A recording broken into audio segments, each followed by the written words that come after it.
존경하는 총회장님, 그리고 맡겨진 목장에서 눈물과 땀을 바쳐서 목양에 전념하시는 사랑하시는 선후배 동역자 여러분, 그리고 주님의 몸된 교회를 지성으로 받들어 섬기는 여러 장로님들에게 성삼위 하나님의 은혜와 평강과 축복이 여러분과 여러분들이 섬기는 교회 위에 함께 하시기를 기원합니다.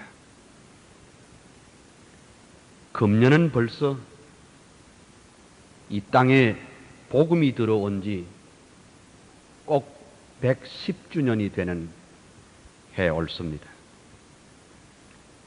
대한예수교 장로회가 창립된 지도 82주년이 되는 해입니다.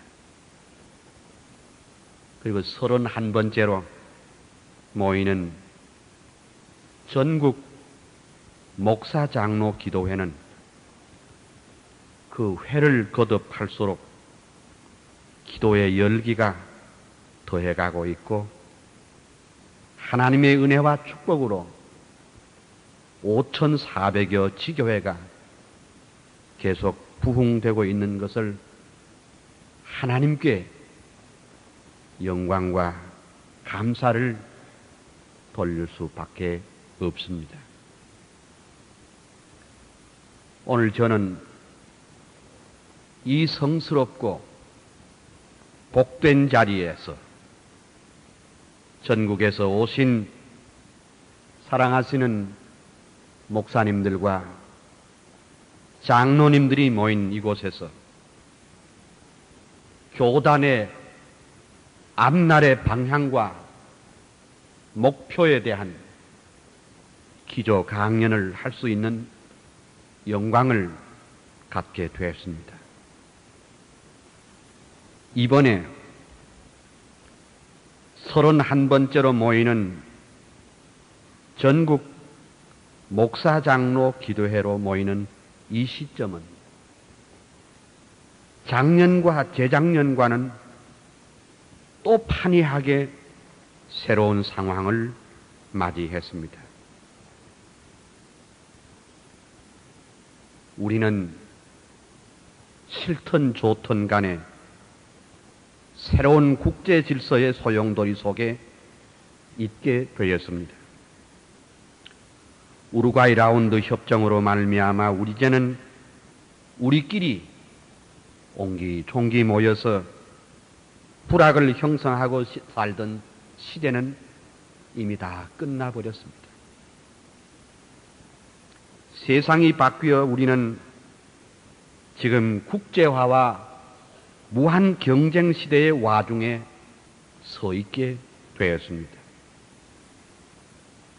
이제 세계는 이데올로기가 지배하는 시대가 아니고 철저히 계산된 시장 경제가 지배하는 지구촌 사회가 됐습니다. 앞으로의 세계는 더욱 급변하게 돌아가고 국경의 개념이 없어짐과 동시에 나라 간에도 부익부, 빈익빈 현상이 더욱 심화되고 처절한 경제전쟁이 뜨겁게 달구어질 전망입니다. 아무런 준비 없이 있다가 밀어닥친 유알의 파고는 우리 농촌 경제를 더욱 찌들게 했을 뿐 아니라 자연스럽게 농어촌 교회의 문제의 심각성이 갑자기 더욱 뚜렷하게 드러나게 된 것입니다. 한편 도시교회도 자체 내의 부흥과 성장에만 몰두했으나 그것마저도 이제는 서서히 한계를 느끼기 시작했습니다. 그래서 통계상으로 보면은 작년부터 한국 교회의 성장은 서서히 둔화되고 있는 추세에 옳습니다. 동구권과 구소련의 몰락과 거대한 미국의 비틀거림, 그리고 북한 김일성 집단은 핵 문제를 카드로 온 세계가 그들의 손에 놀아나는 어처구니 없는 일들이 지금 계속되고 있습니다. 또 작년 한 해 동안 희망찬 문민정부의 개혁바람은 사회 전반에 걸쳐서 커다란 변화를 가져온 것이 사실이 옳습니다. 그러나 최근에는 여건의 변화로 여러 가지 시련과 아픔을 당하면서도 개혁의 속도가 지연되고 있는 것이 매우 안타까운 일이 아닐 수 없습니다. 그런데 세상이 이처럼 발빠르게 변하고 시시각각으로 새로운 문제와 도전이 있음에도 불구하고 우리 교회는 이러한 문제와는 별 관심이 없고 오직 과거 지향적인 족쇄에 매여서 안주하려는 모습이었다고 생각이 되어집니다.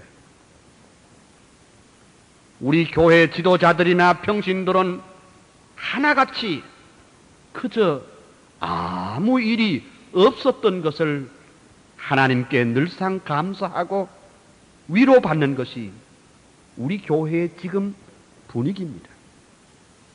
그러나 21세기를 몇 년 앞둔 이 시점에서 전 지구적 지각 변동은 자연스럽게 우리 교회의 책임과 사명에 대한 새로운 방향 제시와 궤도 수정을 요구하고 있습니다. 저는 오늘 여러분들과 함께 이러한 변화하는 국내외 전세와 세상을 바라보면서 명실공히 칼빈주의 신학과 신앙을 표방하면서 장자 교단인 대한예수교 장로회 총회의 앞날의 방향과 책임이 무엇인가를 심각하게 생각하고자 합니다. 그래서 저는 오늘 제목을 책임을 지는 교회, Responsible Church, 이런 제목으로 말씀을 드리려고 합니다. 우리들은 그동안 교회의 성장과 부흥과 선교와 봉사와 교육과 행정 등 다양한 주제들을 가지고 논의하면서 벌써 31번째 기도회를 갖고 있습니다. 그렇지만은 장자 교단인 우리 합동측 교회가 우리 시대의 문제에 대해서 책임을 져야 할 것을 진지하게 물어본 기도회는 아마 없었던 것으로 기억이 됩니다. 그만큼 우리 교단은 지금까지 이기적이고 내면 지향적인 신앙을 가졌던 것이라고 볼 수 있습니다. 이 시간에 저는 주로 5가지 분야에 걸쳐서 우리 교회의 책임을 물어야 하리라고 봅니다. 우선 그 순서를 말씀드리면, 첫째로 우리 교회는 나라와 민족의 죄악에 책임을 지는 교회여야 합니다. 둘째는 오늘의 인본주의와 세속화 운동에 대한 책임을 우리 교단이 책임져야 할 줄로 믿습니다. 셋째는 우리 교회는 오늘날의 신학적 혼돈과 이단 문제에 대한 책임을 우리 교회가 져야 합니다. 넷째는 국제화와 변화하는 세상의 책임을 지는 교회가 되어야 할 것입니다. 다섯째는 남북 통일에 대한 책임을 지는 교회가 되어야 할 것입니다. 이런 큰 윤곽을 그리면서 성경적이고 교회사적인 조망을 하고 급변하는 오늘의 세계와 21세기를 내다보면서 대한예수교 장로회 우리 총회의 책임과 사명을 말씀드리려고 합니다. 요즘은 어느 집회를 가보든지 한국교회는 개혁되어야 한다는 말이 거의 단골 메뉴 옳습니다.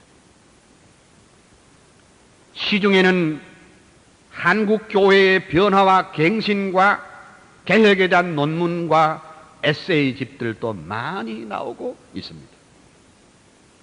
이들은 한결같이 한국교회의 성장과 부흥의 뒤안길에 널려진 어두운 문제를 고발하고 대안을 제시하고 있습니다.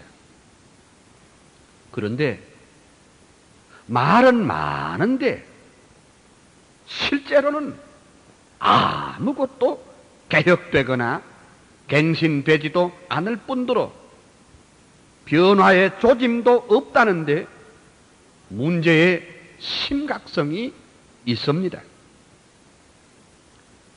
그래도 세상의 정치는 변화와 개혁의 시도라도 하고 있지만은 교회는 아무것도 변화와 개혁의 조짐이 보이지 않고 있음이 참 이상하다 할 정도 옳습니다. 또 우리 교회는 이런 문제에 대해서 이렇다 할 만한 고뇌도 노력도 가슴앓이도 없는 것이 사실입니다. 오히려 신학과 신앙 그리고 교회는 이전보다 훨씬 더 세속적이고 인본주의적인 방향으로 가고 있지 않나 하는 의구심마저도 갖게 됩니다. 앞으로 한국교회의 신학과 신앙의 방향은 누구도 예측할 수가 없습니다. 그리고 오늘 우리 시대는 지도자의 빈곤으로 우러러 볼 스승도 없고 모델이 될 선배도 점점 없어져 가고 있고 모두가 개성과 특성을 가지고 나름대로 일가견과 학식을 가졌다고 자부하기 때문에 그야말로 다원화되어진 세상이 되었습니다.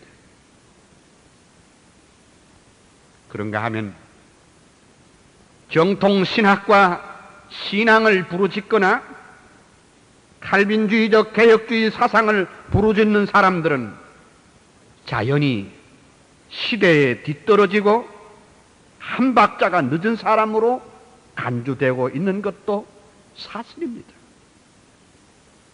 그러나 우리가 성경을 하나님의 말씀으로 믿고 신앙과 행위의 유일한 법칙으로 믿는 이상 세상이 아무리 세속화되고 세상이 아무리 뒤죽박죽이 된다고 해도 그리스도인들의 사명과 교회의 사명은 절대로 변할 수가 없는 줄 믿습니다. 우리는 이 세상에 살고 있으나 세상에 속한 자는 아니라는 칼빈주의자들의 입장을 견지하면서 하나님께서 역사의 주인이시며 역사를 관리하시며 섭리하는 것을 확실히 믿는 이상 우리 교회는 세상에 대한 사명을 저버릴 수가 없습니다. 그렇다면 오늘 우리 교회의 사명은 무엇입니까? 그것은 곧 책임을 지는 교회여야 할 것이라고 봅니다. 지금까지 우리 교회는 성장하고 부흥하는 교회로서는 일단은 성공을 했습니다. 신학교의 숫자나 신학생들의 숫자 면에서는 가히 폭발적이었습니다. 그러면서도 지금까지 우리들은 신앙을 내면화하는 데만 주력했기 때문에 그 신앙의 모습은 대개가 자기중심적인 이기주의 형태로 나타났을 뿐이지 이웃과 세계에 대해서는 무책임한 방관자들이 되었던 것이 사실입니다. 그래서 오늘 우리 교회는 세상을 개혁할 힘도 변화시킬 힘도 없이 다만 내 교회 하나 부흥되는 것으로 만족하고 현실에 안주하며 자위하는 것이 바로 오늘 대한예수교 장로회 우리 합동측 교회의 우리 모습입니다. 이제 진실로 우리 교회가 바른 모습을 되찾는다면 말 그대로 책임을 지는 교회가 되어야 하지 않겠습니까? 그렇다면 앞서 말한 대로 대한예수교 장로회 총회 산하 합동측 교회는 적어도 다음과 같은 몇 가지 분명한 책임은 져야 하리라고 봅니다. 첫째, 우리 교회는 나라와 민족의 죄악에 대한 책임을 지는 교회여야 할 것입니다. 그동안 우리 한국 사회는 괄목할 만한 경제 성장으로 세계를 깜짝 놀라게 했습니다. 그러나 부의 축적 과정에서 윤리적인 문제는 전혀 문제 삼지 않게 되었고 교회마저 덩달아 부정과 부패에 타협했던 것도 정직하게 인정해야 할 것입니다. 최근에 감사원 사정 결과를 보면은 부정의 25% 이상이 기독교인이라는 통계를 보더라도 지금까지 한국 교회는 교회의 자기 성장에만 몰두했지 나라와 민족의 죄악의 문제는 책임을 지지 못했던 것이 사실이었습니다. 교회가 바로 서지 못했기 때문에 회개의 설교가 사라지고 당당하게 죄악을 책망하는 설교가 강단에서 서서히 사라지게 됐습니다. 한편 성도들은 교회와 세상의 중간에 엉거주춤한 가운데 이원론적인 사고방식에 잘 길들여져 버렸습니다. 그래서 세상의 빛과 소금의 역할을 할 수 없게 되었어요. 오늘의 교회는 마치 313년 콘스탄틴 대제가 기독교를 공인한 이후에 갑작스럽게 로마의 상류사회계층이 교회로 몰려오자 순수한 복음이 증거되지 못하고 그들의 비위를 맞추는 설교를 하다가 말씀의 종교에서 의식의 종교로 전락한 것과 같은 수순을 밟고 있지 않나 하는 생각을 해봅니다. 더구나 앞으로의 교회는 더욱 세속화될 전망입니다.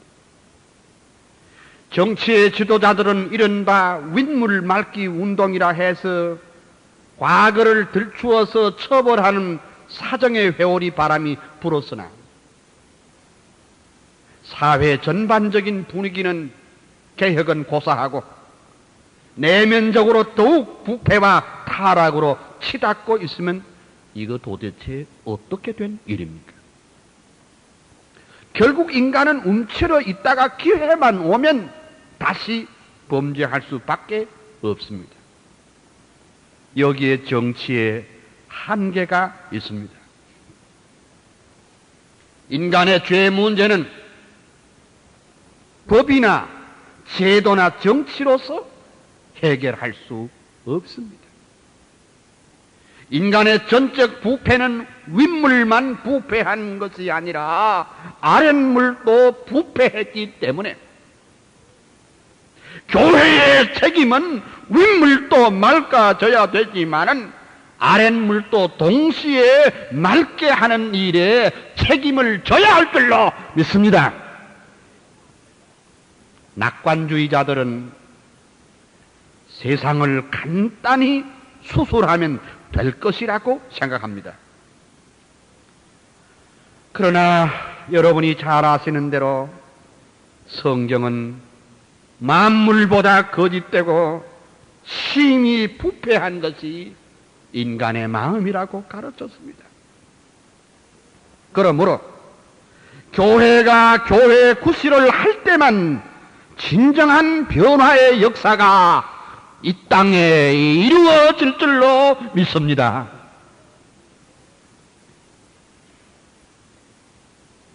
참으로 우리 개혁교회가 교회다운 교회로서 굳게 서려면 먼저 교회가 깨끗해져서 나라와 민족의 문제를, 죄악의 문제를 책임지는 교회가 되어야 합니다. 세상 정권과 야합해서 불의를 눈 감아주는 교회는 이미 그런 교회는 교회가 아닙니다. 러시아의 공산화가 시랍 정교의 부패와 타락으로 정치적 세력과 어우러졌기 때문에 된 것은 다 아는 사실입니다. 유럽의 교회도 이른바 국가교회가 됨으로써 이미 교회는 할 말을 잃은 죽은 교회가 되어가고 있습니다. 솔직히 말하면 우리는 지난 세월 동안 보수주의 교회의 특유한 정교 분리 정책을 앞세워서 부정과 부패에 대해서 단 한마디의 양심의 선언도 없었고 무조건 정부의 일에 박수를 보냈던 일에 대해서 일만의 양심의 가책과 회개가 분명히 있어야 할 줄로 믿습니다.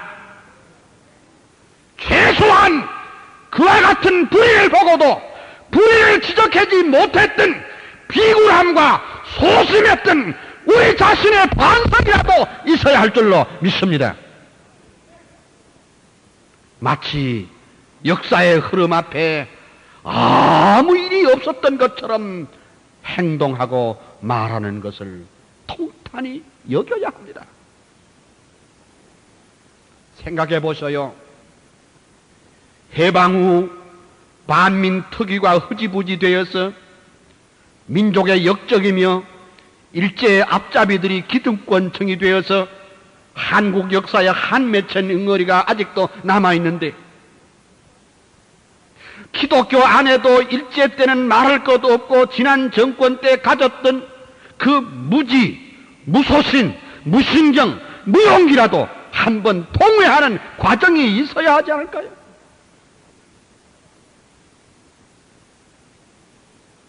지난 4월 21일 바로 이 자리 고 주기철 목사님 순교 50주년 기념 예배가 여기 있었습니다. 그때 어느 목사님 말씀이 기억이 납니다. 말씀을 마치고 나온 목사님 손을 제가 꽉 붙잡고, 목사님 감사합니다. 제가 하고 싶었던 말씀을 그렇게 꼭 해주셔서 참 감사합니다. 오랫동안 손을 놓지 않았습니다. 내용은 이겁니다.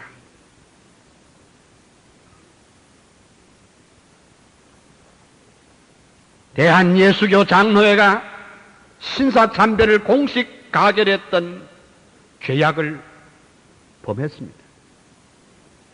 그렇다면 공식적으로 진정으로 통회하고 자복하는 역사가 있어야 옳았습니다.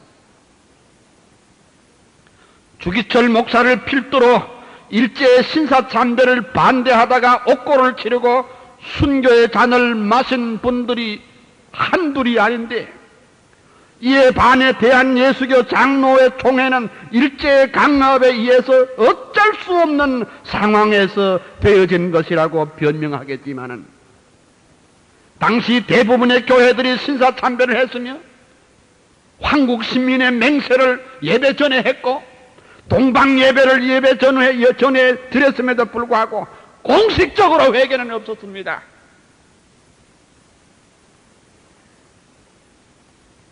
그러기에 하나님은 아직도 이 땅에 고통을 주시고 반세기가 가깝도록 휴전선을 가운데 두고 남과 북이 대결하고 있다고 했습니다.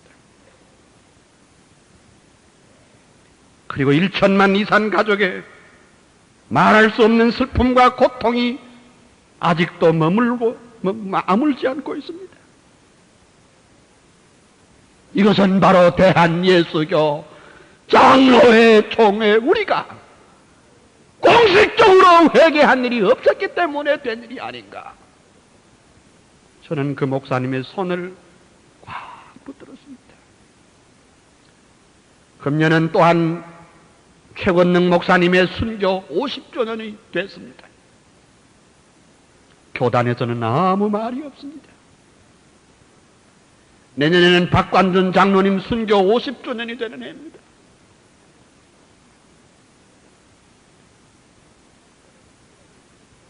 이 땅에 피를 바쳐 진리를 사수하기 위하여 생명을 넣어건 교회가 우리 교회에서 나왔거늘, 우리 교회는 왜 여기에 대해서 아무 반응이 없습니까? 왜 뭐가 말이 없습니까? 책임을 질 때에 책임을 지지 못한 교회,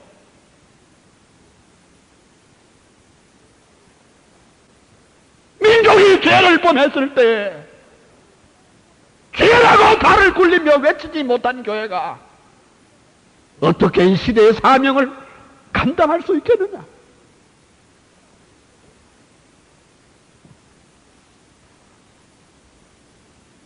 지금 한국 교회는 전성기에 와 있습니다. 참 이상한 것은 교회가 많은 지역일수록 환락과 타락이 더 왕성하는 이유가 무엇입니까? 그것은 교회는 교회이고 세상은 세상이라는 이원론적인 사고 때문에 교회가 책임을 지지 아니하려는 자세 때문입니다. 돌이켜보면 과거에 자유주의 신앙을 가졌던 사람들은 몸을 불태우면서 부패한 군사 정부에 항거할 때 우리 교회는 아무 말을 안 했습니다. 이제 우리 교단에서 대통령이 나왔기 때문에 더욱 할 말을 할 수 없습니다. 어쩌면 우리 교회의 실어증 현상은 고쳐지지 않을지도 모릅니다. 그러나 역사적으로 볼 때 실제로 개혁교회만이 나라와 민족의 죄악을 통렬히 비판하고 그것을 아파하면서 자신을 개혁해 나갔다는 것이 역사적인 사실입니다. 멀리는 요한 칼빈이 그랬고 스코틀랜드를 개혁한 존 낙스가 그랬고 가까이는 흐른 반 프리스토와 아브람 카이퍼가 그랬습니다. 우리는 해방신학과 정치신학의 인본주의적이고 혁명적인 노선을 절대로 용납할 수 없습니다. 그러나 적어도 민족의 죄악과 부패에 대해서 눈을 감거나 뒷짐을 지고 있어서는 안 된다는 것입니다. 민족의 죄악을 책임지지 못한 것에 대해서 가슴을 치며 회개하는 운동이 이번 제31회 전국 목사 장로 기도회에 있어지기를 소원합니다. 안 그러면 우리가 이 큰 교회당에서 모여서 기도하는 의미가 없습니다.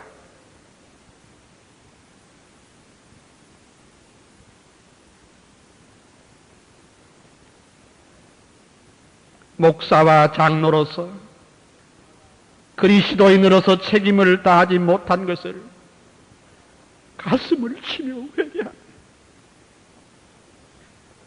기도의 불길이 타오를 때에 하나님의 진노가 멎어질 줄로 믿습니다. 그리할 때 38선도 무너지고 이 땅에 진정한 평화를 주실 줄로 믿습니다.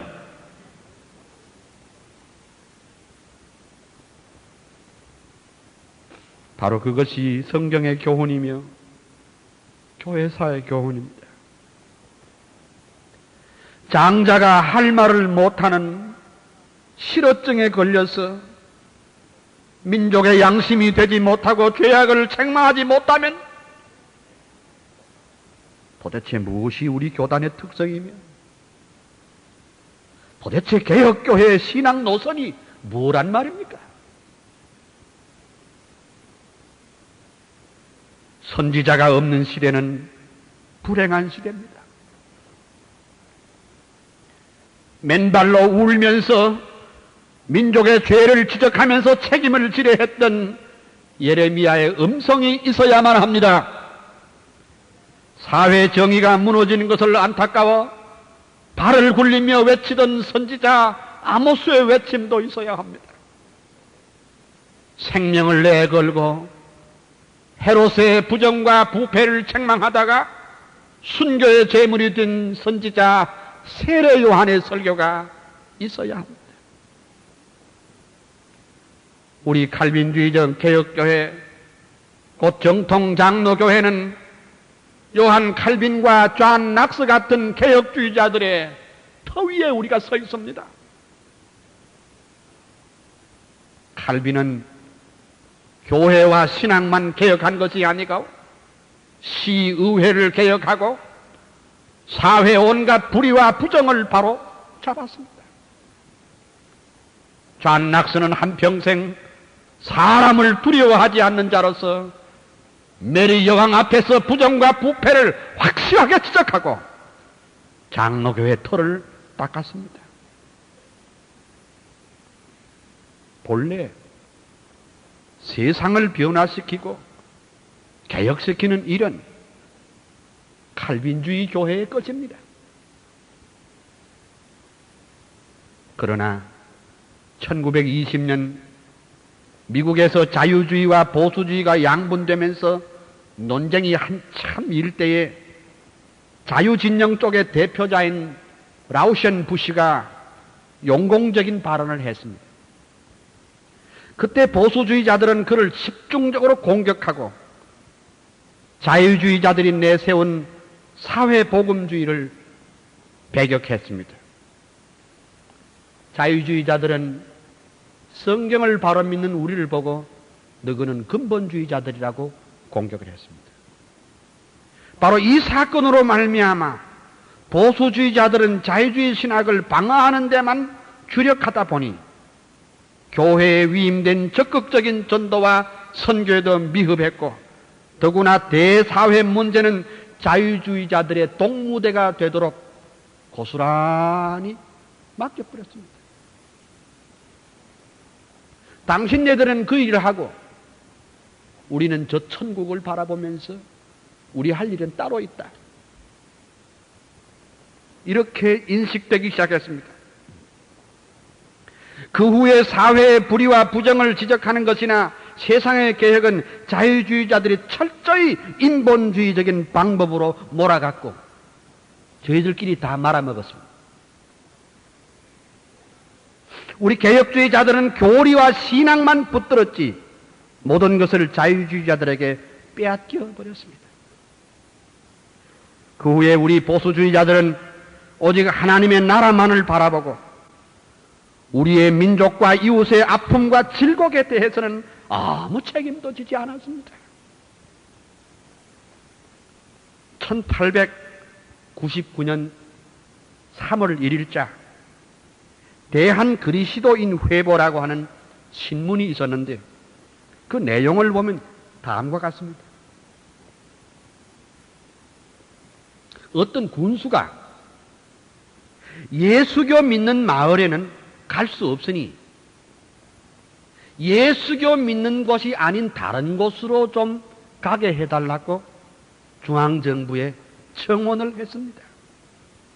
그 이유는 기독교가 있는 곳에는 부정을 할 수 없기 때문이라고 쓰여져 있습니다. 20세기 초엽 당시 한국 인구는 1200만, 기독교는 1%도 안 됐던 시기였습니다. 1%도 안 되는 소수의 기독교인 때문에 기득권층 양반들이 비명을 질렀던 것을 생각하면 실로 격세지감이 옳습니다. 오늘날 우리는 부정에 항거하기는커녕 도리어 그것을 눈감아주는 듯한 1천만 기독교인들은 마음과 옷을 함께 찢는 회개가 있어야 할 것입니다. 둘째로 우리 교회는 인본주의적 세속화 문제에 대해서 책임을 지는 교회여야 합니다. 오늘의 우리 교회와 신학은 인본주의에 대해서 매우 둔감합니다. 그 이유는 인본주의는 그 본질상 타락한 인간의 심성에 꼭 맞을 뿐 아니라 모든 사람에게 전혀 거부감을 일으키지 않는 매우 멋진 사상입니다. 일찍이 카나다의 프람스 박사가 지적한 대로 오늘의 세속주의 사상은 너무나도 매력적이고 아름답기 때문에 정치, 경제, 사회, 문화, 종교, 예술의 이리까지 누룩처럼 고루고루 퍼져 있습니다. 특히 현대 신학 속에 파고드는 모든 사상은 인본주의 위에 기초한 것입니다. 교회는 자연스럽게 인본주의 사상 체계를 그대로 수납해 가고 있습니다. 그러나 우리 교회는 명색이 칼빈주의 교회요. 신본주의 신학과 신학 노선을 지킨다고 대내외적으로 알려져 있습니다. 그러나 실제로 우리 교회 안에 인본주의 사상이 말할 수 없을 정도로 엄청나게 지금 들어와 버렸습니다. 정직하게 말하면 우리의 목회 형태나 행정은 감히 칼빈주의적인 교회라고 말하기가 낯뜨거운 인본주의 요소가 많이 들어와 버렸습니다. 목적을 위해서는 수단과 방법을 가리지 아니하고 세력 획득을 위해서는 완전히 비성경적인 방법이라도 용인되고 있는 터이고 보면은 실로 가슴 아픈 일이 아닐 수 없습니다. 더욱 안타까운 것은 차라리 인본적이고 진보적인 색깔을 띤 교회는 그런 신학들은 오히려 드러내놓고 우린 인본주의자다 이렇게 말하지만은 우리들로서는 표와 간파는 개혁주의 노선을 지킨다고 하면서 실제 내용에 있어서는 야누스적인 두 얼굴의 모습이 있었음을 우리는 가슴 아프게 생각해야 합니다. 우리는 인본주의적인 세속주의에 대해서 책임을 지는 교회가 되어야 합니다. 그럼에도 불구하고 책임은 고사하고 방관자이거나 동조자였기 때문에 우리 교회의 몰골은 덩치 큰 바보 아이처럼 되어버렸습니다. 우리 교회는 마치 머리를 잘린 삼손처럼 힘을 잃어가고 있습니다. 만약 우리 교회가 현대 신학 속에 암처럼 퍼져가는 인본주의와 세속주의를 방어할 책임이 없다면 그것은 달리 말해서 개혁교회의 위기이며 개혁주의 신앙의 포기가 될 것입니다. 결국 지시 베르카오 박사가 지적한 대로 20세기의 최대의 문제는 인본주의를 어떻게 막아내는 것이냐라고 말한 적이 있습니다. 다가오는 21세기는 이전보다 더 큰 인본주의의 공룡 앞에서 신학도 신앙도 교회도 서서히 붕괴되어 갈지도 모릅니다. 이런 내용을 모르고 있는 우리 교회는 부흥과 성장의 자화자찬과 포만감에 빠져 있지나 않습니까? 만약 오늘의 대한예수교 장로회가 아무런 전투태세를 취하지 않을 경우 시대적 사명을 잃어버리고 이제 우리 교회는 구라파 교회가 걸어갔던 그 길을 뒤따를지도 모르겠습니다. 인본주의와 세속주의 문제의 심각성을 절규하면서 책임을 지는 교회로서 교단의 지혜를 모아야 할 때인 줄로 믿습니다. 구체적으로 교회 안에 들어온 인본주의는 어떻습니까? 목회 안에 들어온 인본주의는 어떻습니까? 여호와의 깃발을 세우고 여호와의 영광을 높이는 대신에 사람들의 영광을 드러내는 일들이 얼마나 교회마다 많이 일어나고 있는가 말입니다. 교회 성장을 이유로 온갖 인본주의적인 방법이 난무하고 있습니다. 두말할 필요도 없이 목사님들과 장로님들의 공동 책임입니다.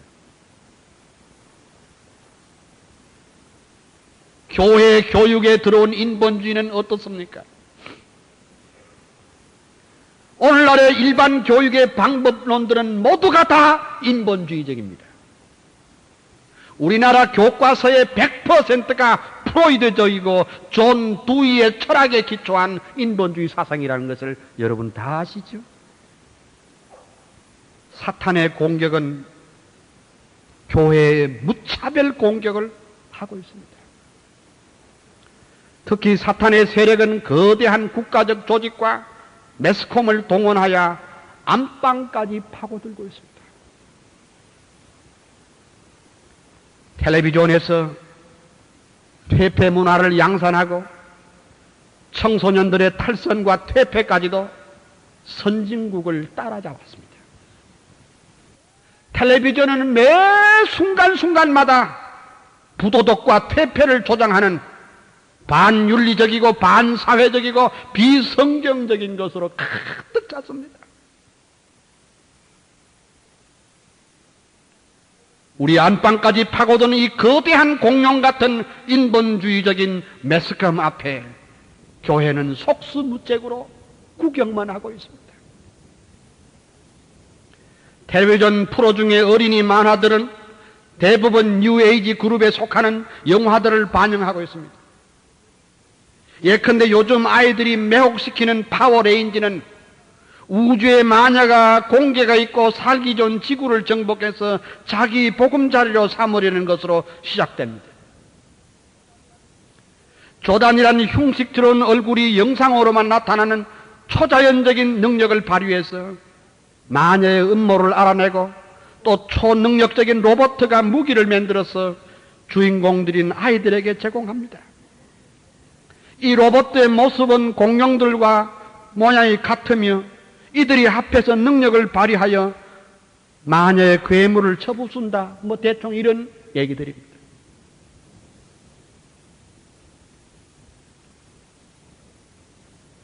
이런 것을 보면은 하나님 자리에다가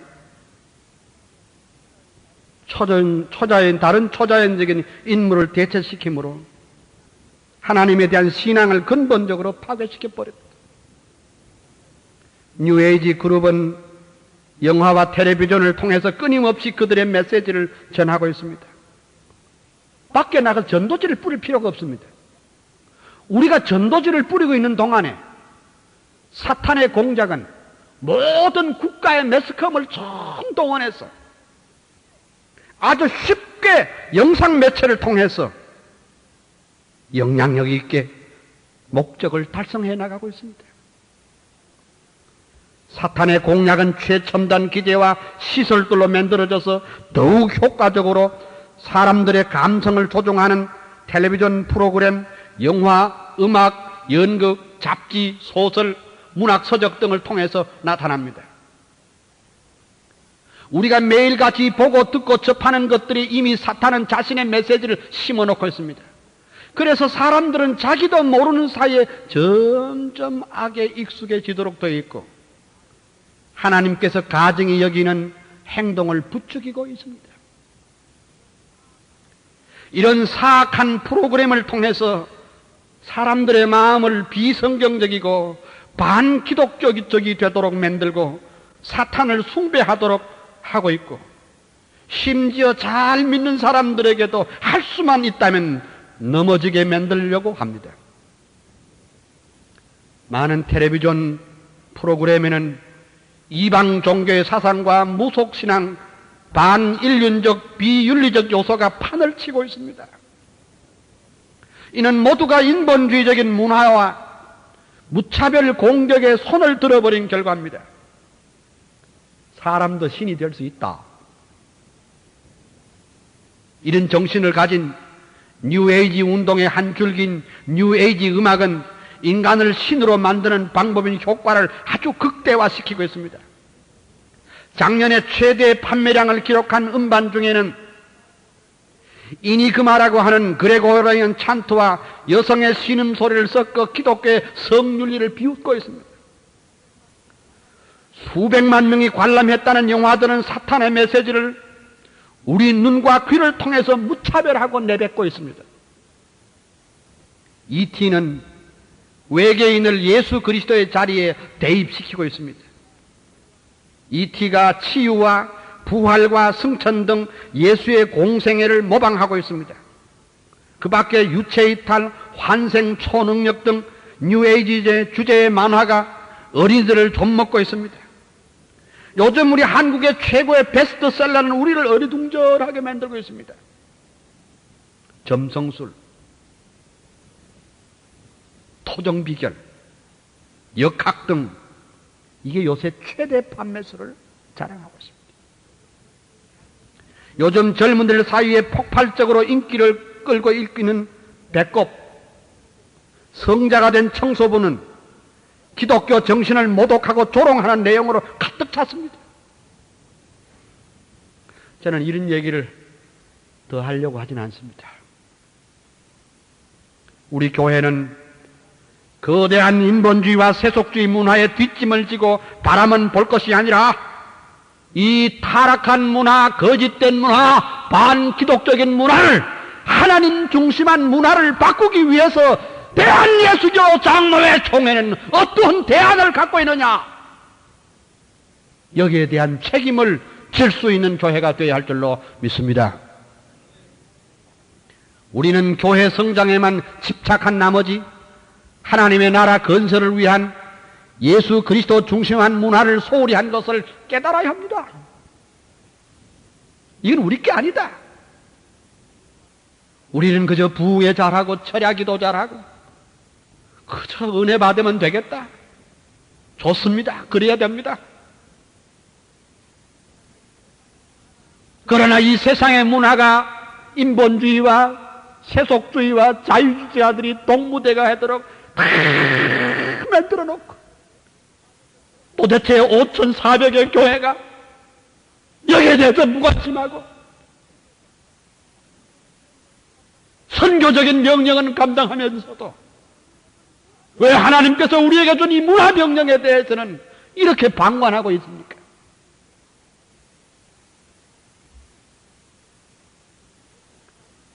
우리는 예수만 잘 믿으면 되고 이런 인본주의적 세속적 문화 문제는 자유주의자들이 그 사람들이 할 일이지 우리는 책임이 없다. 이렇게 한다면 그런 우리 교단의 지도자들은 우리 개혁주의 신앙을 포기했다고 볼 수밖에 없습니다. 하나님의 주권은 삶의 전 영역에 신앙을 가진 사람이요. 하나님의 주권은 삶의 전 영역에 미치지 않는 곳이 없다는 사실을 확실히 믿어야 할 줄로 압니다. 목회에 들어온 인본주의, 교육에 들어온 인본주의, 문화에 들어온 인본주의를 극복하는 것이 우리들의 책임이기도 합니다. 김일성 주체 사상이 뭡니까? 그게 인본주의입니다.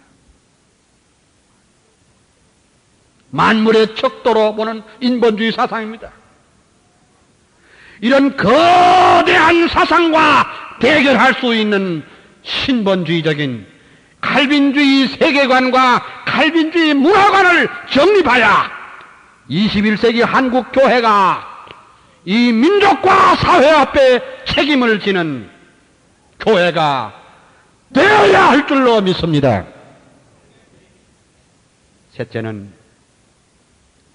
우리 교회는 신학적 혼돈과 이단 문제에 대한 책임을 지는 교회가 되어야 할 것입니다. 오늘의 우리의 교회의 신학적 방향도 매우 다양해져가는 느낌이 있습니다. 물론 아직까지 뚜렷한 신학적 이슈는 없다 하더라도 적어도 앞으로 우리 교회의 신학적 노선은 다양한 방향으로 흐르면 어찌하나 하는 의구심을 갖게 합니다. 신학이 정치적인 배경을 등에 업고 지원을 받을 때는 걷잡을 수 없는 방향으로 흘러갔던 것이 과거의 역사입니다. 사실 신학을 감독하는 것은 교회입니다. 교회를 감독하는 것은 또한 신학입니다. 이 두 영역은 서로 다르지만은 신학은 교회를 위한 것이어야 하고 교회는 또한 신학을 위한 것이어야 상호 보완적이 됩니다. 역사적 칼빈주의 신학을 지키려는 분명한 교회의 의지가 여러 목사님들과 장로님들에게 분명히 있어야 할 줄로 믿습니다. 역사적 칼빈주의 신학과 신앙을 지키려는 몸부림이 있어야 합니다. 역사적으로 볼 때 신학을 지키지 못한 교회는 쇠퇴했습니다. 그래도 고마운 것은, 감사한 것은 이 땅에 복음을 심어주었던 선교사들이 성경을 옳게 믿고 역사적 개혁주의 신학과 신앙을 바로 심어주었고 우리 교단에는 신학의 거장들이었던 박형룡 박사와 박윤선 박사와 명신홍 박사와 같은 이들이 신학의 맥을 이어온 것이 오늘 우리 총신이며 오늘의 대한예수교 장로회입니다. 그러나 칼빈주의 신학과 신앙은 목양의 현장에서는 외면당한 채 온갖 비성경적이고 비개혁적인 방법이 시행되고 있습니다. 오늘의 문제는 결국 목사와 장로가 함께 책임을 져야 할 문제입니다. 교회와 신학은 상호 보완적이며 상호 견제적이라는 것을 조금 전에 제가 말씀을 드렸습니다. 교회가 세속화되어 갈 때 신학은 그 잘못을 질책하고 바로잡아줘야 할 책임이 있습니다. 반대로 신학이 잘못 가고 있을 때 교회는 신학이 복음과 성경으로 다시 되돌아가도록 채찍질 해야만 합니다. 최근의 신학은 한마디로 에큐메니칼 신학이 그 대종을 이루고 있는 것을 여러분이 아십니다. 에큐메니칼 신학은 본래가 그 교회의 독특한 신학적 교리를 접어두고 오직 선교적 목적만을 위해 일하는 것에 목적을 두기 때문에 처음부터 그들은 종교다원주의자입니다.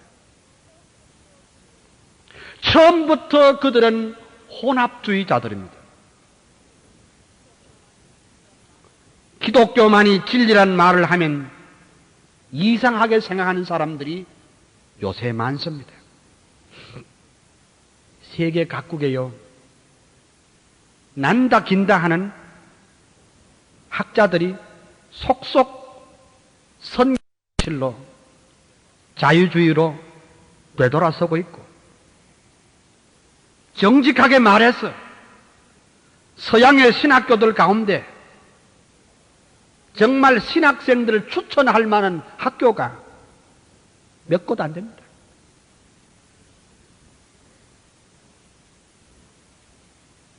그래도 감사한 것은 우리 한국교회 정서, 특별히 우리 교단의 정서는 아직도 보수신학을 가진 사람들이 개혁주의 신앙을 지키려고 애쓰는 거 참 감사한 일입니다. 그러나 우리는 그런 정서나 분위기에 지금 만족하고 있을 때가 아닙니다. 진정으로 신학을 바로 지킬 세계적인 인물을 키우기 위해 준비하는 책임 있는 교회가 되어야 할 줄로 믿습니다. 신학자들에게 용기를 주고 안심하고 학문에 정진할 수 있도록 도와주는 책임 있는 교회가 되어야 합니다. 아무나 신학교를 세워도 안 되고, 아무나 신학교에 들어와도 안 되고, 아무나 신학교를 가르쳐도 안 됩니다. 신학이 바르게 되어야 설교가 바르게 되고, 설교가 바르게 되어야 교회가 살고, 교회가 살아야 민족이 살 줄로 믿습니다. 신앙을 우습게 하고 신학을 우습게 알고 교리를 대수롭게 여겼던 교회치고 역사에 바르게 자기 위치를 지킨 예는 한 건도 없습니다. 뿐만 아니라 우리 교회는 이단 문제에 대해서 개혁주의 교회로서 발언이 없었던 것 참 부끄러운 일입니다. 최근에 탕명환 씨 피살 사건 후에도 우리는 실어증에 걸린 사람 모양 말이 없었습니다. 비성경적인 교리나 비개혁주의적이고 비윤리적인 것이라도 정치적으로 모두 해결해버리는 특례를 만들어버린 건 이상합니다. 이런 징조된 개혁교회가 자기 구실을 하지 못할 때 나타나는 일차적인 현상으로 도대체 우리는 무엇 하나 분명하고 확실한 것이 없습니다. 진리를 지키려는 투사도 없을 뿐 아니라 모두가 다 자기 목장 하나 잘 간수하고 거기에 안주하려는 것으로 만족하려는 소심한 사람들이 우리 교단의 목사님들과 장로님들입니까? 도대체 신학적 혼돈과 이단 문제에 책임을 질 수 있다면 대한예수교 장로의 합동특총회가 우리 교회가 책임을 져야 안 됩니까? 초대교회부터 이단은 있어 왔습니다. 어느 때나 교회 성장을 틈타서 이단들의 횡포는 날뛰는 법입니다.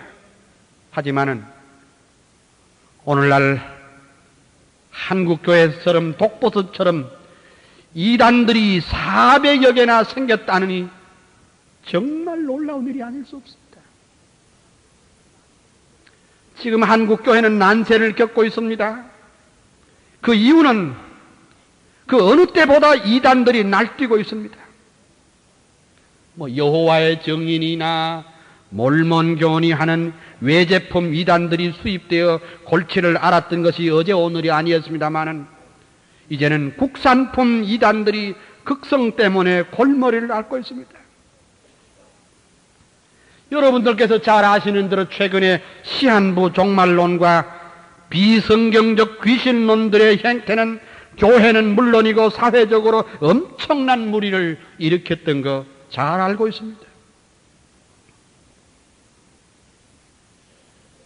이런 이단들은 목적을 위해서는 수단과 방법을 가리지 않고 거짓된 방법으로 재산을 긁어 모으고 때로는 정치적인 세력을 등에 업고 교세를 확장시키는 데는 다 할 말을 잃어버렸습니다. 이단은 자유주의와 함께 언제나 성경을 파괴하거나 가감합니다. 이단은 예수 그리스도의 구속사역을 제한하거나 부인합니다. 이단은 성경을 제외하고 계시가 계속된다고 말합니다. 이단은 언제나 비윤리적이며 반사회적이고 반국가적이고 어리석은 대중들을 미혹하는 자들입니다. 그런데 문제는 이단들의 태도에 대해서 개혁주의 신앙을 사수한다는 우리의 모습은 어떤가를 살펴봐야 할 것입니다. 이단은 기성교회의 사생아라는 말이 있습니다. 지난 수십 년 동안 우리 교회는 이단 문제에 대해서 진심으로 가슴앓이를 해본 적이 없고 그들을 대항한 적도 없습니다. 조직적으로 이단들을 없애기 위한 정책도 교리적 연구도 별로 없었던 것 같습니다. 사실 이단 문제에 관한 한 가장 정통신학을 지킨다고 자타가 공인하는 우리 교회가 생명을 내걸고 싸워야 함에도 불구하고 가장 고요히 입을 다물고 있었던 우리 교회입니다. 우리는 언제나 책임을 지는 자리에서는 뒤로 빠지고 소심하게 자기 목장이나 관리하고 사건에 말리지 않는 것을 늘 하나님 앞에 감사하고 그것이 바로 우리의 자화상이었습니다. 사실 이단을 발 못 붙이게 하고 교리적으로 설 자리가 없도록 만드는 것이 우리들의 책임입니다. 사정이 이러함에도 불구하고 우리들은 이단보다 전도 열심이 없었습니다.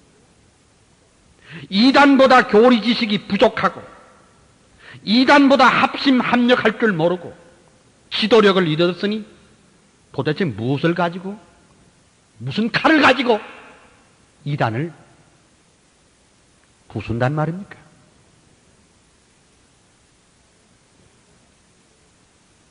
이제 우리는 신학의 문제와 이단 문제를 책임을 질 줄 아는 교회가 되어야 21세기에 살아남는 교회가 될 줄로 믿습니다. 적어도 우리는 정통적인 성경적인 기독교를 지키고 역사적 칼빈주의 신앙을 지키려는 몸부림이라도 한번 해봐야 되지 않겠습니까? 진정으로 하나님께서 우리와 함께 하신다는 것을 믿는다면 5,400여 지교회를 지닌 최대 교단으로서 우리가 두려워할 게 뭐가 있습니까?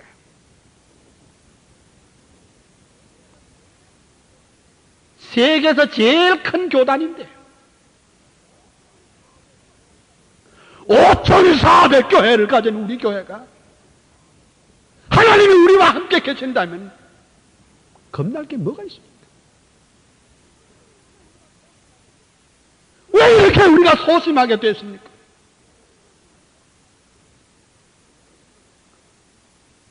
민족의 죄악에 대해도 책임도 안 지고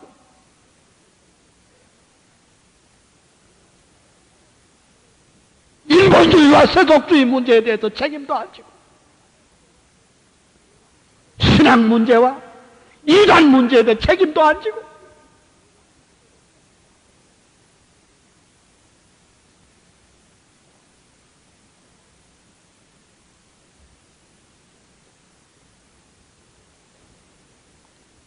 네 번째는 우리 교회는 국제화와 변화하는 세상에 책임을 지는 교회가 되어야 하리라고 봅니다. 지금 우리는 21세기를 눈앞에 두고 말 그대로 세계환이 국제환이하여 지구촌 사회가 되어가고 그로 말미암은 변화는 실로 엄청난 지각 변동을 일으키고 있습니다. 사람들의 생각이 전혀 새로운 세계관으로 바뀌고 삶의 스타일도 너무너무 변해버렸습니다. 그렇다면 이러한 변화하는 세상에서 방관자로 남겠는지 아니면 새로운 방향 지표를 세워야 할지를 명백하게 설정해야 하지 않겠습니까? 이제 우리 교회는 우리 교회만이 유아 독전격이 될 수도 없을 뿐더러 한국 교회도 세계 교회 중에 일원이므로 홀로 설 수는 없습니다. 더구나 제3세계의 변화로 세계 교회 리더십의 공백이 생길 때 그 리더십의 공백을 우리가 맡아야 됩니다. 즉 오늘의 북대서양을 축으로 하는 기독교 세력은 점점 약해지고 제3세계의 기독교 세력이 강해질 때 그때 교회의 지도력은 한국 교회로 넘어오게 됩니다. 이것을 위하여 준비하고 책임을 질 줄 아는 대한예수교 장로회 우리 총회가 되어야 할 줄로 믿습니다. 그러면 제가 지금 말하는 것이 이게 무슨 희망사항입니까? 이건 단순한 희망사항이거나 자화자찬이 아닙니다. 우선 우리 교회는 세계에서 가장 강력한 힘을 가진 교회입니다. 그 중에도 우리 교단은 교세 면에서나 신학적인 면에서나 세계 개혁교회의 모범입니다. 그러나 우리는 변화하는 세계에 대해서도 준비도 부족하거니와 책임을 지지 않으려는데 문제의 심각성이 있습니다. 솔직히 말해 봅시다. 우리는 세계에서 가장 큰 교단 중에 하나이면서 국제적으로는 완전히 현재 고립되어 있습니다. 우리는 WCC와 결별했습니다. ICC와도 결별했습니다. 만약 세계 기구에 우리가 일할 수 없을지라도 방법이 하나 있습니다. 우리하고 입장을 같이 하는 개교회, 조그마한 교회들이 이 세상에 참 많습니다. 미국도 많고 구라파도 많습니다. 만약 21세기에 변화하는 세계교회의 지도력을 발휘하려면 우리가 WCC나 ICC에 들어갈 필요는 없지만은 우선 선별적으로 교회별로 접촉할 수 있는 보수 신앙을 가진 교회 또는 개혁 신앙을 가진 교회를 개별적으로 교회 외교를 펴서 5대양 6대주의 우리의 신앙의 지도력을 발휘할 수 있도록 해야 되지 않겠습니까? 그러려면은 선교사를 아무나 보내면 안 됩니다. 영어나 몇 마디 한다고 선교사를 보내면 안 됩니다. 뭐 가슴이 뜨겁다고 해서 아무나 보내면 안 됩니다. 복음의 열정이 강하면서도 유창한 언어를 구사하면서도 외교적 능력이 있는 지도자를 보내야 합니다. 그 이유는 디아스포라 교회를 적극 지원하도록 교단에서 지혜를 짜서 감독하고 지원해야 됩니다. 이제 우리 교단의 선교 정책도 이제는 실적 위주나 건수 위주를 벗어나서 각계 약진식의 영웅주의적 선교사를 보내지 말고 정말 엄선된 선교사를 보내야 합니다. 세계는 지금 급변하고 있습니다. 세계는 지금 지구촌화되어 가고 있습니다. 도피식 선교사를 보내서는 안 돼요. 옛날식 선교의 방식도 중요하기는 하겠지만은 장자교회로서 지구 전체에 대한 강력한 개혁주의 신앙을 심기 위한 책임 있는 교회, 책임을 지는 교회가 되어야 할 줄로 믿습니다. 우리가 세계 교회에 대해서 책임을 지려고 기도한다면 하나님께서는 우리에게 세계를 맡겨주실 줄 믿습니다. 이건 환상이 아닙니다. 이건 우리 앞에 현실로 지금 다가온 문제입니다. 우리는 개혁교회로서 책임을 통감해야 합니다. 만약에 변화하는 세상, 국제화 시대의 변화에 민감하게 대처하지 못하고 개혁교회로서 아무 발언도 못한다면 도대체 5,400여 교회를 갖고 있는 교회로서는 수치요 부끄러움입니다. 우리 교회는 WCC와 결별한 후 세계 교회의 외교 무대에 완전히 고립되고 아무런 영향도 줄 수 없는 촌스러운 교회 모습이 되어버렸습니다. 이제라도 인물을 키우고 합심합력해서 변화하는 세계와 국제적인 교회 흐름에 20세기 교회 성장의 기적을 낳는 교회로서 책임과 사명을 감당해야 될 줄로 믿습니다. 우리 교회 외교가 스포츠 외교만도 못해요. 전 세계에 우리와 유사한 신앙을 가진 교회가 그래도 많습니다. 숫자는, 조단은 조그만하지만 그들에게 외교 통로를 끌고 서로가 교환하며 앞으로 21세기에 개혁주의 신앙의 세계화를 위해서 한국교회가 우리 교단이 이니시아티브를 쥐고 일할 수 있도록 정책적으로 깨어있고 변화하는 모습, 책임을 질 줄 아는 교회가 되어야 할 줄로 믿습니다. 다섯째로는 우리 교회는 남북 통일 이후에 새나라 건설에 책임을 지는 교회로서 어떤 준비가 있어야 할 줄 압니다. 지금까지 매우 낙관적인 남북 통일론이나 체제 우월주의 자만에 빠져서 휴전선만 무너지기만 해봐라. 우리가 맨 먼저 올라갈 거다. 이런 식으로 당장 무엇이 될 것처럼 말하는 것은 명색이 장자 교단으로서 또는 개혁주의 신앙을 지키려는 우리 교회의 모습은 아닙니다. 독일 통일에서 보듯이 교회가 시대에 앞장서서 함께 고뇌하고 아파하면서 통일을 착실히 준비하고 책임을 지는 교회가 되어야 할 것입니다. 솔직히 말하면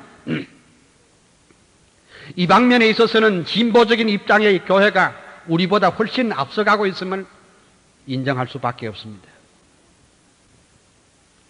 이렇게 무엇이든지 우리는 뒷북이나 치는 안일하고 이기적인 내면 지향적인 신앙을 가지고는 민족의 장래나 국가의 장래를 책임질 수가 없습니다. 최근 남북 문제는 이른바 북한 핵 문제로 말미암아 교착 상태에서 헤어나지 못하고 있습니다. 공산주의자들과의 대화는 언제나 그러하듯이 믿을 수 없다는 것이 증명이 됐습니다. 그럼에도 불구하고 남북의 통일은 민족의 수건이며 당연한 사실입니다. 그러나 점점 이산가족 1세대들이 노령화되어 가고 그토록 통일에 대한 애절한 소망이 있음에도 불구하고 아직도 이렇다 할 결과가 없습니다. 한편 젊은 세대들은 풍요로운 삶을 만끽하면서 굳이 통일에 대한 염원이나 고뇌를 할 필요를 느끼지 못하고 있습니다. 그러나 동구 공산권이 무너지고 구소련이 해체되면서 북한의 체제는 이제 갈 때까지 왔지 않나 하는 앞지른 생각도 해봅니다. 마치 해방이 우리가 생각지 않는 날에 국제적 변화에 의해서 왔듯이 남북 통일도 마치 동서독의 통일처럼 어느 날 갑자기 밀어 닥칠지도 아무도 예측할 수가 없습니다.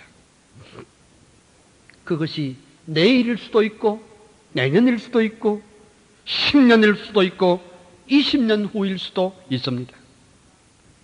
하나님께서 하시는 일을 우리가 알 수는 없지만은 분명하고 확실하게 하나님께서 이 땅에 통일을 주실 줄을 믿습니다. 요즘 많은 교단들과 교회에서 남북 통일이 되면 누가 먼저 평양 모란봉에 가서 부흥회를 한다느니, 어느 교회가 먼저 평양의 가장 노른자 위에다가 교회를 세운다느니 하면서 말하고 있습니다. 또 그런가 하면 누가 먼저 주도권을 확보하는가에 관심이 있습니다. 얼마나 경망스러운, 얼마나 가벼운 발상인지 모릅니다. 한국교회는 물질의 축복을 많이 받았으니 북한 동포들에게 돕고자 하는 것은 좋지만은 만약 이 일이 잘못되었다가는 반세기 동안 골방에서 눈물 뿌려 기도하던 성도들이 얼마나 큰 실망을 하겠습니까? 최근에 북한을 자주 왕래하는 미국 국적의 인사를 만나 이야기를 하는 가운데 그분은 이렇게 말했습니다. 목사님, 북한 교회는 죽은 교회가 아닙니다. 북한 교회는 살아 있습니다. 천여 개의 지하교회가 정말 초대교회의 그 깨끗하고 순결한 말씀 중심의 신앙을 하고 있습니다. 비록 서너 사람씩 모여서 하지만 찬송가는 하늘을 가는 밝은 길이 내 앞에 있으니, 하늘을 가는 밝은 길이 내 앞에 있으니 이것을 반복해서 부르면서 성경은 없어도 1940년대까지 외웠던 어떤 사람은 이사야를 다 암송하고 있고 어떤 사람은 요한계시록을 다 암송하고 있고 엎드려 도리어 남쪽을 향하여 기도하고 있다는 말을 제가 전해 들었습니다.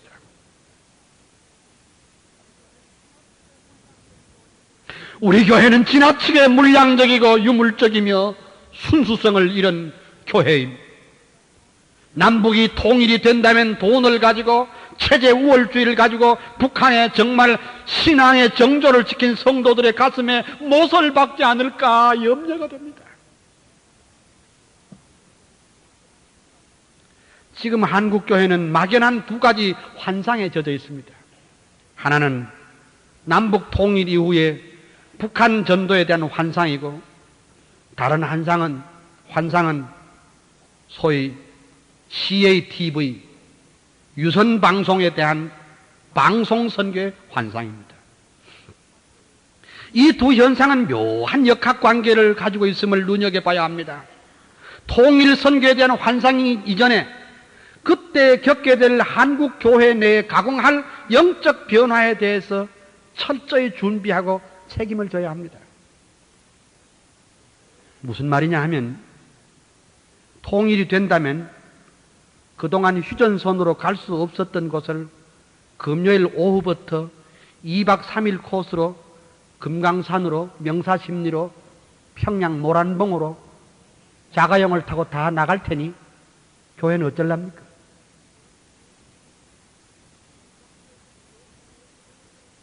주일 성수에 대한 개념이 없는 분들은 금요일 오후면 다 나가버립니다. 오늘 우리 한국교회 신앙에 이들을 잡아둘 수 있느냐, 이게 문제입니다. 오늘날 우리 한국교회 신앙의 형태가 하나님의 영광을 위한 형태가 아니고 그저 잘 먹고 잘 살고 현재적인 만족을 주기 위한 설교를 많이 해왔기 때문에 기복적이며 현세적인 데 훈련된 사람은 남북 통일이 되면 미련 없이 교회를 떠나서 관광지로 옮아갈 겁니다.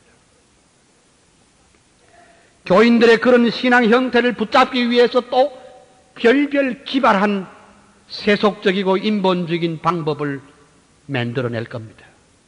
그렇게 되면 구라파나 미국 교회가 걸어간 그 길을 뒤따라가게 됩니다. 우리는 지금 대비하고 교육하고 기도해야 합니다.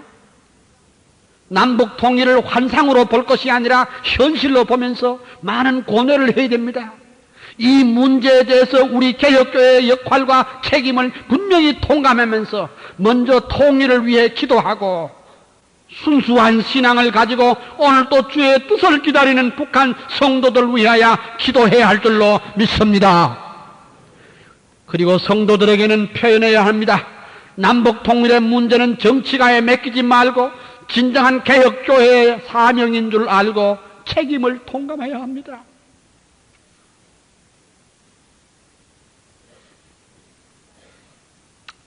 여러분, CATV가 생겨보십시오.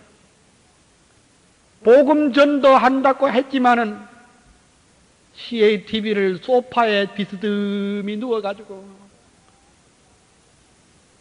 거기서 아주 잘하는 목사님의 설교를 듣고 점점 교회를 떠나는 사람들이 많아질 겁니다. 우리 교회는 대비해야 됩니다. 책임을 져야 합니다. 존경하는 선후배 동역자 여러분, 그리고 존경하는 장로님들, 저는 오늘 장시간에 걸쳐서 우리 교회 책임에 대해서 말씀을 드렸습니다. 사실 제가 지금까지 제기했던 문제들은 벌써 다루어져야 할 문제이고 진지하게 우리 교회가 가슴앓이를 했어야 할 문제였습니다. 하지만은 부끄럽게도 우리는 모든 문제에 대한 책임을 회피한 채로 지냈습니다.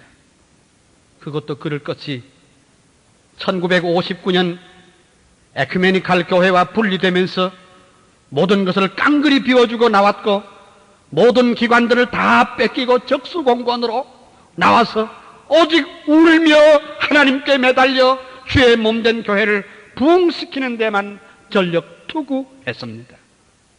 그래서 이만큼이라도 교회가 부흥하고 성장한 거 정말로 감사할 수밖에 없습니다.